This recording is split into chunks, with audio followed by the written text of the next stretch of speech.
Well, healthcare is the big story of the day, and Kathleen Sebelius is on the hot seat. Just about 15 minutes ago, just ended, and this was a big hearing about the Obamacare rollout. Another hearing yesterday also got heated. Marilyn Tavenner, the director of setting up the online exchanges, was the one getting grilled, but there was also a rather testy exchange between two lawmakers about the efforts to dismantle Obamacare. Take a listen.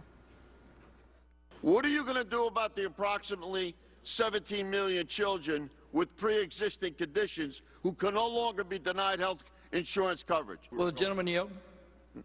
Yes, I will. You ask a question, I'm going to answer it. It's a false choice to say it's Obamacare or nothing.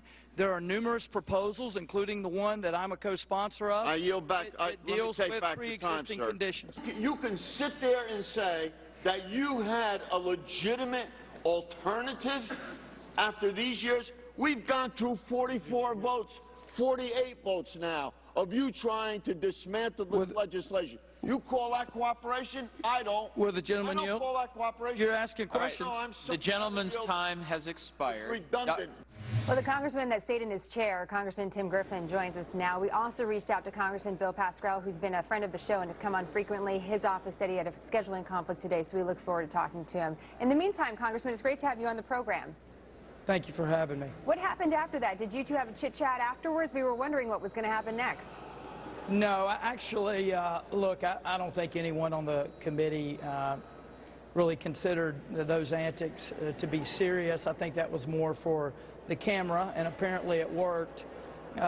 Look, he was talking to the committee as a whole, and he was basically saying what a lot of Democrats want the American people to believe, and that is that there are only two options. Two options if you're going to deal with pre-existing conditions, for example. Either Obamacare as it's being implemented or nothing at all. And that's just false. Well, Congressman, if I could, just to give our viewers a little bit more context, part of what Congressman Pascrell said is, listen, we've been through this before with the Medicare prescription plan that was rolled out by the Bush administration. That's something Democrats did not support widely, but once it was law, we all got behind it. And his message to the Republicans is, where are you? We also heard that today in this hearing. I just want to play a little sound from Congressman Engel. He's a Democrat from New York. Here's what he had to say. I find it disconcerting that my Republican colleagues have done nothing but root for this law to fail for the last 3.5 years, and now there's a big show here of being upset at problems with the website keeping people from signing up for coverage fast enough. So I would just say to my colleagues on the other side of the aisle, you're really on the wrong side of history here. Congressman, we know, of course, that the health care law was passed with no Republican support at all, which makes it different from past laws.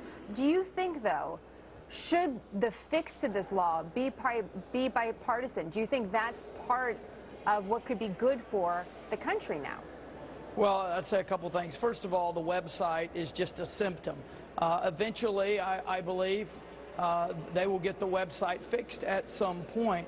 The problem with this law, it is a Washington knows best, one-size-fits-all, top-down deal that tells all of the states how they're going to do it, and what it ultimately is leading to is a single-payer system. In fact, a doctor contacted me today, and he said, you know, I'm not hearing it out there, but that's what this is doing. And we're seeing this. We're pushing more people out of private insurance into the exchanges. More people are going to be pushed on to Medicaid. And look, I would say to my colleague that you just played, I would say, look, if you're for a single-payer system, yeah, you'll get behind Obamacare and you'll be a cheerleader for it. But a lot of us believe, unlike the bipartisan drug benefit that you referenced earlier, this law is fundamentally flawed. And we have an obligation, if that is in fact our beliefs and the beliefs of our constituents, we have an obligation to continue to make the points that we're making. And Congressman, we'd love to have you come back on too to tell us a little bit about the legislation that you have, the bill. We're short on time today, but it's great to have you on the program, and we're going to continue, of course, to follow this story very closely. Thank you.